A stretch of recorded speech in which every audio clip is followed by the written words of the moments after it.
हाँ जी स्टूडेंट्स, तो नेक्स्ट देखिए जो हम ये न्यूमेरिकल कर रहे थे, इसमें बच्चा क्या है कि सिंपल आपने क्या करना है कि हमारे पास एक जैसे स्प्रिंग दिया है, जैसे मैंने आपको ये बता दिया कि हमारे पास एक स्प्रिंग है।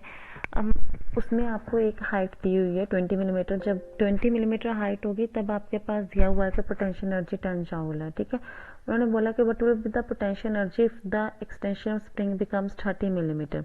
अगर 30 मिलीमीटर हो जाता है तब आपके पास पोटेंशियल एनर्जी कितना होगा, हमने वो फाइंड करना है। अब देखो एच जब 20 मिलीमीटर है, पहले तो मिलीमीटर को हम मीटर में कन्वर्ट करेंगे। ठीक है, जी की वैल्यू हमें पता है। पोटेंशियल एनर्जी का फॉर्मूला क्या होता है, एम इंटू जी इंटू एच। तो हमें सिर्फ एम की वैल्यू नहीं पता, यहाँ से हम मास की वैल्यू फाइंड करेंगे। और सेकंड वाला जो हमें दिया हुआ है जिसमें एच अगर 30 होगा तो हमने पोटेंशियल एनर्जी फाइंड करना, उसमें पुट करेंगे तो हमारे पास वहां से पोटेंशियल एनर्जी आ जाएगी। ठीक है, देखो जैसे एच इज इक्वल 20 मिलीमीटर है, 20 × 10⁻³ मीटर कर दिया। जी हमें पता 9.8 मीटर पर सेकेंड स्क्वेयर है। ठीक है, हमने पोटेंशियल एनर्जी को एम इंटू जी इंटू एच लिख दिया। पोटेंशियल एनर्जी कितना है हमारे पास दिया हुआ 10। ठीक है, 10 वैल्यू पुट कर दी। एम हमें नहीं पता, जी की वैल्यू 9.8 है, एच की वैल्यू 20 × 10⁻³ है। यहाँ से हमने एम की वैल्यू फाइंड कर ली, ये सारी नीचे जाके डिवाइड में हो जाएंगे। ठीक है, फिर हमें मास पता है, उन्होंने बोला एच अगर 30 है तो पोटेंशियल एनर्जी फाइंड करो। मास की वैल्यू पता है, जी की पता है, हाइट पता है, यहाँ से हमारे पास पोटेंशियल एनर्जी आ जाएगा। ये था फर्स्ट न्यूमेरिकल। सेकेंड न्यूमेरिकल बहुत ईजी है, सिंपल है, but will be the velocity of a body having mass 1 kg। 1 kg मास दिया हुआ है, काइनेटिक एनर्जी 1 जूल दिया है, वेलोसिटी फाइंड करना है।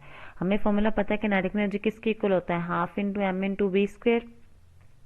तो काइनेटिक एनर्जी 1 है, हाफ एम आपके पास 1 है, वी स्क्वेयर। ठीक है, तो ये वी स्क्वेयर की वी की वैल्यू निकालनी, वी स्क्वेयर इस साइड आने तो v square by 2 is equal to 1 आ गया। V square is equal to क्या आ जाएगा, इस साइड जाके ये मल्टीप्लाई में हो जाएगा, 2 इंटू 1 2।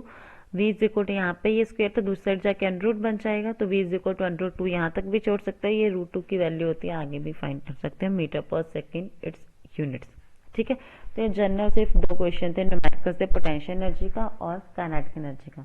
नेक्स्ट देखो बच्चे फॉर्म्स ऑफ एनर्जी। जो ये फॉर्म्स ऑफ एनर्जी सिंपल आपने सिर्फ समझना है, थोरली मैं आपको बता देती हूँ, इसमें कुछ नहीं करना।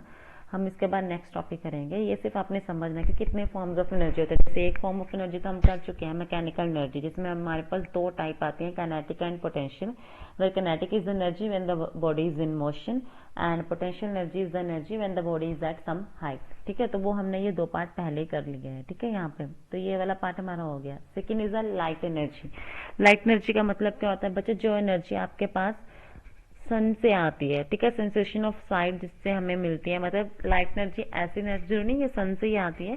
इसका मतलब सिंपल लाइट एनर्जी का ये मतलब होता है कि ऐसी एनर्जी जिसकी वजह से हम देख पाते हैं। सेंसेशन ऑफ साइट का मतलब होता है देख पाना। ठीक है, जैसे ये सन से भी आती है, इलेक्ट्रिक लैंप हो गया, ट्यूबलाइट्स हो गई, ये सारी आपके पास कौन सी एनर्जी है, लाइट एनर्जी ही है। सिंपल, बस यही अपने जनरल समझना है। हीट एनर्जी मतलब जिससे आपको सेंसेशन ऑफ हॉटनेस आती है, सेंसेशन ऑफ वार्मथ आता है, मतलब हमें जो फील होता है, हमें ये वो दिखाई नहीं देती है ऐसी एनर्जी जो हमें दिखती नहीं है, बट हमें फील होती है कि हाँ तो कुछ गर्म है, उसे हम क्या बोलते हैं, हीट एनर्जी बोलते हैं।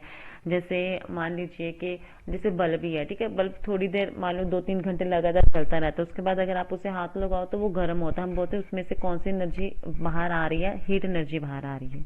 ठीक है, जनरल। उसके बाद बचे इलेक्ट्रिकल एनर्जी। इलेक्ट्रिकल एनर्जी तो आपको पता है, सिंपल इलेक्ट्रिसिटी। ठीक है, वो आपके पास इलेक्ट्रिसिटी अब जनरेटर से भी प्रोड्यूस होती है, इलेक्ट्रिसिटी जो हमारे घरों में वो होती है। ठीक है, इलेक्ट्रिकल एनर्जी सिंपल इलेक्ट्रिसिटी। ठीक है, उसके बाद है केमिकल एनर्जी। केमिकल एनर्जी का मतलब है कि बच्चे जो एनर्जी आपके पास केमिकल रिएक्शंस की वजह से आती है, जैसे केमिस्ट्री में होता है ना, अगर हम कई बार ऐसे दो मोलिक्यूल्स बोल सकते हैं, या फिर दो ऐसे आपके पास हम लेके चलते हैं कोई सॉल्ट, जिन्हें हम मिक्स करते हैं तो उसमें से आपके पास एनर्जी बाहर आती है, उसे हम क्या बोलते हैं, केमिकल एनर्जी बोलते हैं। ठीक है, वही जो एनर्जी केमिकल रिएक्शन की वजह से एमिट होती है, that is known as the chemical energy. Nuclear energy आपको करने की जरूरत नहीं है। तो सिंपल बच्चे जनरल सिर्फ आपने ये टर्म्स को समझना था कि ये एनर्जीज होती क्या है, लाइट एनर्जी क्या होता है, हीट एनर्जी क्या होता है, electrical energy, chemical energy, mechanical energy. जो मेन आपके सिलेबस में था जिसे हमने डिटेल में करना था, that is the mechanical energy, जिसमें हमारे पास दो आगे टाइप्स आती हैं, एक तो कैनेटिक एंड पोटेंशियल। जिन दोनों के हमने एक्सप्रेशंस भी फाइंड कर लिए हैं, हमें उनके डेफिनेशन भी पता है, एग्जांपल्स भी पता है, वो आपके लिए इंपॉर्टेंट है। ठीक है, 3 नंबर में क्वेश्चन आ जाता है drive the expression for kinetic energy. आपने उसकी पहले डेफिनेशन देनी है, उसकी एक एग्जाम्पल देनी है, यूनिट्स लिखना है, देन आपने ये एक्सप्रेशन फाइंड करना है। ठीक है, उसके बाद नेक्स्ट टॉपिक है बच्चे, डेट इज वेरी इंपॉर्टेंट। इसमें आपके पास principle of conservation of energy 2 number का ये क्वेश्चन आएगा, और नीचे वाली जो आपको ये वाली डेरिवेशन है, 8 नंबर में ये आएगी। टोटल आपका जो ये आएगा 10 नंबर में आपको क्वेश्चन आता है, ये वाला हर बार पेपर में आता है, ठीक है। तो ये ध्यान से समझ लेना।